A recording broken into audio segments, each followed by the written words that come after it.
অপরিকল্পিত ড্রেনেজ ব্যবস্থার কারণে অল্প বৃষ্টিতেই তলিয়ে যায় সাভারের বিভিন্ন পাড়া মহল্লা। এতে চরম ভোগান্তি পোহাতে হয় স্থানীয়দের।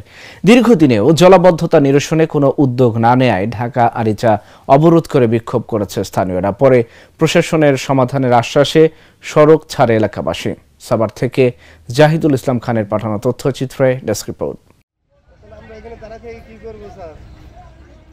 এই চিত্র কোনো খাল বা নর্দমান নয়, এটি সাভারের তেঁতুলঝোড়া ইউনিয়নের শোভাপুর এলাকার আঞ্চলিক সড়ক।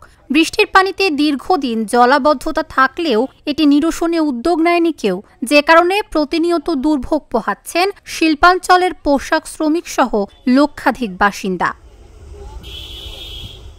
পানিবন্দী অবস্থা থেকে মুক্তি পেতে বুধবার সাভারের রাজফুলবাড়িয়া এলাকায় ঢাকা আরিচা মহাসড়ক অবরোধ করে বিক্ষোভ করেন স্থানীয় এলাকাবাসী।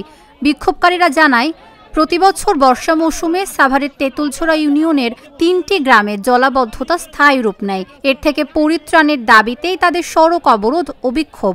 রাত্রে তুমুল বৃষ্টিতে সকল ঘরবাড়ি তলায় যাওয়ায় আমরা আজকে এই পানিটা একবারে সম্পূর্ণটা নিষ্কাশনের জন্য একবারে স্থায়ী সমাধান হয় আমাদের নদীকে এটা লাইন দেখ, যাতে সরাসরি নদীতে পানি চলে যাক।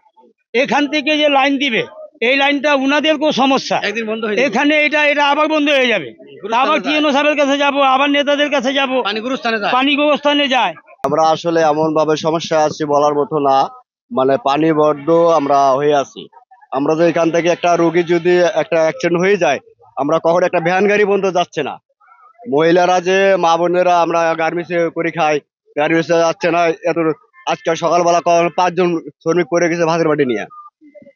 এখন আমরা এই হিসাবে কিন্তু এখানে আস্তে আস্তে পানি বন্ধ, লাইন মুখ বন্ধ হয়ে আছে।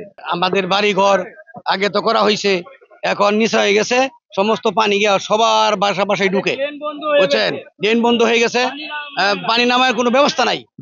এই জন্য আমরা চাই যে আমাদের এলাকার মধ্যে পানি না থাকে, আমাদের ভাড়াটিয়া সব চলে যেতেছে। সড়ক অবরোধের খবর শুনে তৎক্ষণাৎ ঘটনাস্থলে যান সাভার উপজেলা প্রশাসন, পুলিশ ও সেনাবাহিনীর সদস্যরা। পরে সমস্যা নিরসনে আশ্বাস দেন সাভার উপজেলা প্রশাসন। দীর্ঘদিন কাজ হয় নাই, অনেক জায়গায় কিছুটা হয়েছে, তো আমাদের এখানে সমস্যা অনেক, সম্পদের সীমাবদ্ধতা রয়েছে।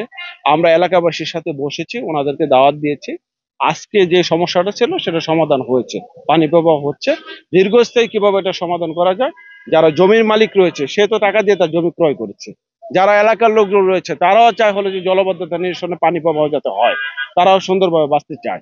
তো সকলকে নিয়ে সম্মিলিতভাবে আমরা এটা সমাধান করার জন্য অবশ্যই চেষ্টা করব। শুধু আশ্বাসই নয়, এই 3 গ্রামের লক্ষাধিক বাসিন্দার দুর্ভোগ লাঘবে কার্যকরী পদক্ষেপ নেবেন প্রশাসন, এমনটাই প্রত্যাশা স্থানীয়দের।